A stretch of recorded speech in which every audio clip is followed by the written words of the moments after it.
Start. বিসমিল্লাহির রহমানির রহিম। দেশে ভয়াবহ করোনা ভাইরাসের কারণে মার্চের 17 তারিখ হতে শিক্ষা কার্যক্রম কলেজের শিক্ষা কার্যক্রম বন্ধ থাকা, মাননীয় প্রধানমন্ত্রী জননেত্রী শেখ হাসিনার উদ্যোগে শিক্ষা মন্ত্রণালয়ের নির্দেশে জিটিয়া খাজা রহমতের ডিগ্রি কলেজের সুযোগ্য অধ্যক্ষ জনাব রব স্যারের তত্ত্বাবধানে দীর্ঘদিন যাবৎ অনলাইন ক্লাস কার্যক্রম শুরু হয়েছে। তারই ধারাবাহিকতায় আমি রফিকুল ইসলাম রফিক, জিটিয়া খাজা রহমত কলেজ, আমি আজকে যে বিষয়টি তোমাদের সামনে উপস্থাপন করব সে বিষয় ব্যবসায় সংগঠন ও ব্যবস্থাপনা। তার আগে বলছি এইচএসসি বিএম শাখার ব্যবসায় সংগঠন ও ব্যবস্থাপনা নিয়ে আজকে যারা 2020-21 শিক্ষাবর্ষের ছাত্রছাত্রী তাদের উদ্দেশ্যে বলছি, তাদের প্রথম ক্লাস, তাই সেই ক্লাসে আমি সর্বপ্রথম ব্যবসায় সংগঠন ও ব্যবস্থাপনা নিয়ে আলোচনা করি। কারণ ব্যবসায় সংগঠন ও ব্যবস্থাপনা এটা কম্পালসারি একটা সাবজেক্ট। সব ছাত্রদের, বিএম শাখার যতগুলো ছাত্র আছে সব ছাত্রছাত্রীদের এই সাবজেক্টটা আছে। এই উপলক্ষে আমি বলতে চাই বিএমটা কি। বিএমটা হলো বিজনেস ম্যানেজমেন্ট, মানে ব্যবসায় ব্যবস্থাপনা। তো যেহেতু সাবজেক্টটার নাম ব্যবসায় ব্যবস্থাপনা, তো সেই হিসাবে বিভাগের নাম ব্যবসায় ব্যবস্থাপনা আর সাবজেক্টটার নাম ব্যবসায় সংগঠন ও ব্যবস্থাপনা। তো ব্যবসায় সংগঠন ও ব্যবস্থাপনা সম্পর্কে আমি প্রাথমিক অবস্থায় তোমাদের কিছু ধারণা দেব। ব্যবসা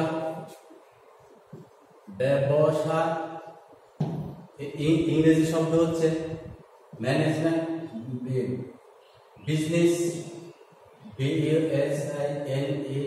বিজনেস, ব্যবসা, বিজনেস, সংগঠন,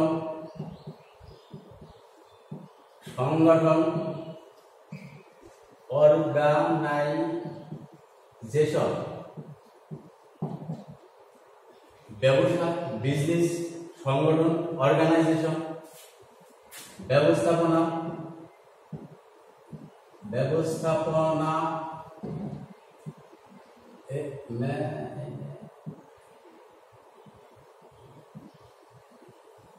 ম্যানেজমেন্ট। তো প্রথম বর্ষের প্রথম পত্রে বইয়ের উপরে এই শব্দগুলো তোমাদের লেখা থাকে, ব্যবসায় সংগঠন ও ব্যবস্থাপনা। এখন কোনো ছাত্রছাত্রী যদি এই ব্যবসা কাকে বলে, সংগঠন কাকে বলে, ম্যানেজমেন্ট বা ব্যবস্থাপনা কাকে বলে কেউ যদি না পারো, তাহলে কিন্তু বিষয়টাই তোমার কাছে কঠিন অবস্থা হয়ে দাঁড়াবে। তার ধারাবাহিকতায় আমি কিছু আলাপ আলোচনা করব। বিজনেস মানে ব্যবসাটা কি প্রথমে জানতে, অনেকের প্রশ্ন করলে হয়তো যদি কাউকে জিজ্ঞাসা তোমার বাবা কি করে, ব্যবসা করে, কিন্তু ব্যবসা কাকে বলে যদি বলা হয় তাহলে কিন্তু তোমরা পারো। সেই দিক লক্ষ্য রেখে কিন্তু আমি কথাটা বলতেছি, তোমরা ধৈর্য সহকারে শুনবা যে ব্যবসার মুনাফা অর্জনের লক্ষ্যে পণ্য উত্তোলন, উৎপাদন, বন্টন, বাজারজাতকরণ এর সাথে যাবতীয় কার্যাবলীকে ব্যবসা বলে। সংক্ষেপে আমি কথাটা বলছি, মুনাফা অর্জনের লক্ষ্যে পণ্য উৎপাদন, উত্তোলন, বন্টন, বাজারজাতকরণ এর সাথে জড়িত মানুষের যাবতীয় কার্যগুলিকে ব্যবসা বলে। ব্যবসা সম্পর্কে মোটামুটি একটু ক্লিয়ার। আর শেষে আরেকটা আসছে ব্যবসায় সংগঠন এর ইংরেজি শব্দ অর্গানাইজেশন। সংগঠন কাকে বলে?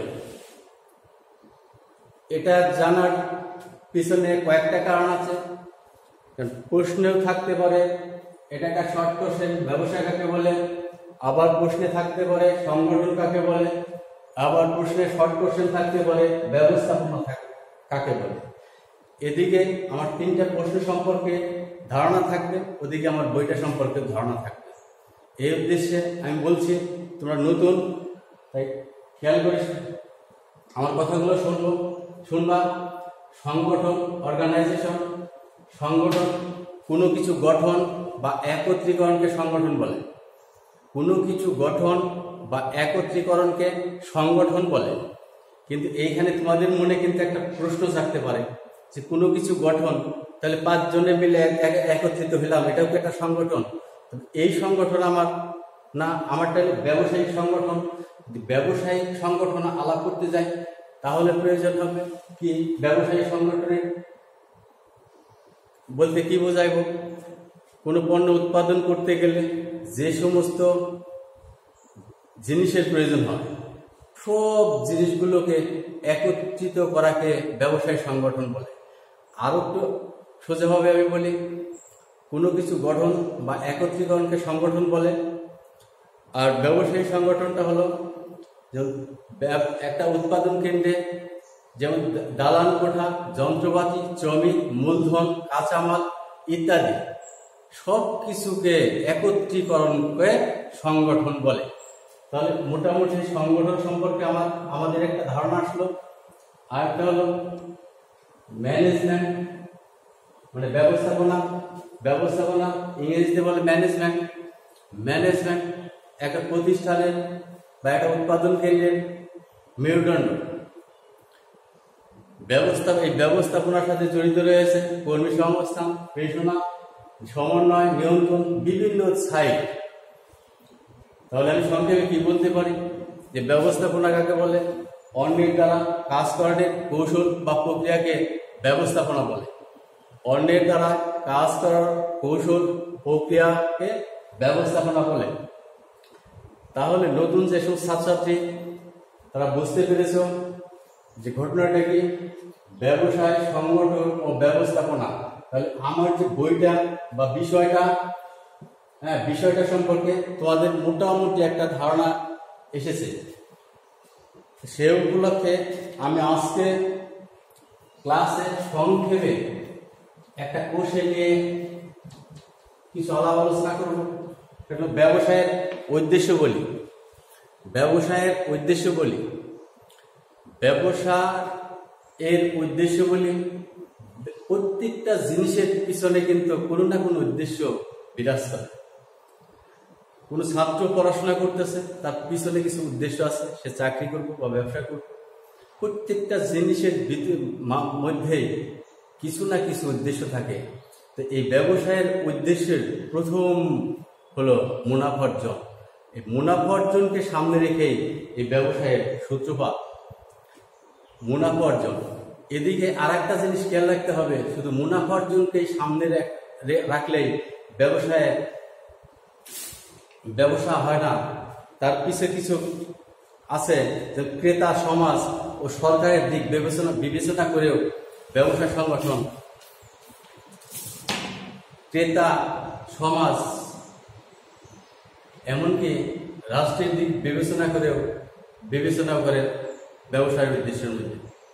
তো ব্যবসার প্রথম উদ্দেশ্য হল মুনাফা অর্জন।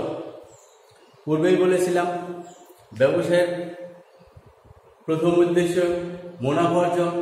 মুনাফা অর্জনকে সামনে রেখে ব্যবসায় পরিচালিত হয়। দ্বিতীয়ত মূলধন বিনিয়োগ।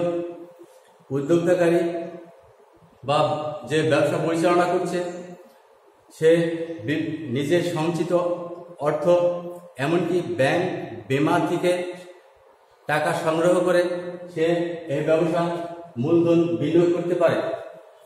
তৃতীয়ত সম্পদের সুষম বন্টন। যে সম্পদগুলো উৎপাদন হচ্ছে শুধু ব্যবসায়ীদের মাধ্যমে সেই সম্পদগুলোর সুষম বন্টন সম্ভব হচ্ছে। চাইলে নতুন উদ্ভাবন। একটা জিনিস খেয়াল রাখতে হবে, কিছু কিছু নিত্য প্রয়োজনীয় জিনিস ছাড়াও অন্যান্য কিছু কিছু জিনিস আছে, সেই জিনিসগুলো নতুনত্বর প্রতি ক্রেতা আকৃষ্ট হয়। সেই নতুনত্বটা এটা ব্যবসায়ের একটা উদ্দেশ্য, সেই নতুন জিনিসটা উদ্ভাবন করবে ব্যবসায়ী। ছোট্ট একটা উদাহরণ দিচ্ছি, গত ঈদে বা পূজায় তোমরা যে জামাটি বা জুতোটি কিনেছ সেইটা কিন্তু এই ঈদ বা পূজায় ব্যবহার করবা না বা কেউ ব্যবহার করতে চাইব না। এই কারণে কিছু কিছু ক্ষেত্রে ব্যবসায়ীরা এই উদ্দেশ্যকে সামনে রাখে যে সামনের সিজনে কোন জিনিসটা বাজারে আসতে পারে বা বাজারজাতকরণ করা যেতে পারে, এটাও ব্যবসায়ের একটা উদ্দেশ্য বলি। আর একটা হলো জনগণের আয়। একদিকে ব্যবসায়ী চিন্তা ভাবনা করছে, একদিকে আমি স্বাবলম্বী হব, মুনাফা অর্জন করব, অন্যদিকে শ্রমিক থাকবে, কর্মকর্তা থাকবে, কর্মচারী, তারাও আমার আয়ের অংশ থেকে স্বাবলম্বী হবে। পর্যায়ক্রমে দেখা গেছে জনগণের আয় অনেকটা বৃদ্ধি হয়েছে। ষষ্ঠত, সমাজের চাহিদা পূরণ। আমাদের যে সমস্ত নিত্য প্রয়োজনীয় জিনিসগুলো আছে, প্রত্যেকটা জিনিস কিন্তু আমরা নিজেদের ব্যবহারের জন্য সেগুলো উৎপাদন করতে পারি না। এটা কে করছে? এটা ব্যবসায়ী। এই লক্ষ্যকে বা এই উদ্দেশ্যকে সামনে রেখে সমাজের চাহিদা পূরণ করছে এরা ব্যবসায়ীরা। কর্মসংস্থানের সুযোগ। আজকে বড় বড় মিল ফ্যাক্টরির দিকে তাকাইলে দেখা যায় অনেক বড় বড় মিল ফ্যাক্টরিতে হাজার হাজার শ্রমিক, কর্মকর্তা, কর্মচারী। সে ব্যবসা প্রতিষ্ঠিত করছে বিধায় কিন্তু হাজার হাজার কর্মকর্তা, কর্মচারী এখানে নিয়োগ নিছে, এমনকি তাদের কর্মসংস্থানের ব্যবস্থা হয়েছে। অষ্টমত, সমাজ কল্যাণমূলক কাজে অংশগ্রহণ। সমাজ কল্যাণমূলক কাজে অংশগ্রহণ। তোমরা একটা জিনিস খেয়াল করো, এলাকায় কোনো অনুষ্ঠান হলে বা কোনো কিছু হলে বড় বড় ব্যবসায়ীরা সেখানে আসে। মসজিদ, মন্দির, কবরস্থান, বিভিন্ন জায়গায় তারা অনুদান দেন সেগুলো উন্নয়নের জন্য, বা রাস্তাঘাট উন্নয়ন করার জন্য তারা টাকা দেন। এটাকে সামনে রেখে বা এই উদ্দেশ্যকে, এটাও ব্যবসায়ের একটা বিশাল উদ্দেশ্য। তারপরে জাতীয় অর্থনৈতিক উন্নয়ন। একদিকে যেমন জাতীয়ভাবে উন্নত শিখরে পৌঁছায়, অন্যদিকে অর্থনৈতিকভাবে দেশ স্বাবলম্বী হয়। শেষে জাতীয় সম্পদের আয় বৃদ্ধি। আমাদের দেশে যে সমস্ত সম্পদগুলো আছে সেই সম্পদগুলোর আয় বৃদ্ধি হচ্ছে। তো সবশেষে সময় স্বল্পতার কারণে প্রথম এইচএসসি বিএম শাখার প্রথম পত্র ক্লাসে আমি দীর্ঘক্ষণ আলাপ আলোচনা করতে চাই না, কারণ অনলাইন ক্লাস, সময় খুব স্বল্পতা। তো শেষ সর্বশেষে সবাইকে ঘরে থাকার জন্য বিনা প্রয়োজনে বাহিরে না আসার জন্য অনুরোধ করছি, বাহিরে আসলে মাস্ক ব্যবহার করার জন্য অনুরোধ করছি। সেই সাথে আজকে ক্লাস কার্যক্রম বন্ধ, অথচ প্রধানমন্ত্রী বা শিক্ষামন্ত্রী কিন্তু বলে নাই লেখাপড়া বন্ধ। সে কি করছে? অনলাইন শিক্ষা কার্যক্রম চালু করছে। তোমরা ইচ্ছে করলে ঘরে বসে বসে আজকের ক্লাসের পড়া দেখতে পাচ্ছ। যে ব্যক্তি এরকম একটা উদ্যোগ নিয়ে সাফল্য অর্জন করছে, জননেত্রী প্রধানমন্ত্রী শেখ হাসিনা, তার দীর্ঘ আয়ু কামনা করি। সেই সাথে এইচএসসি বিএম শাখা যত ছাত্র ছাত্রী, তাদের সুস্বাস্থ্য কামনা করে আমি আমার আজকের ক্লাস এখানেই শেষ করছি। খোদা হাফেজ। আসসালামু আলাইকুম।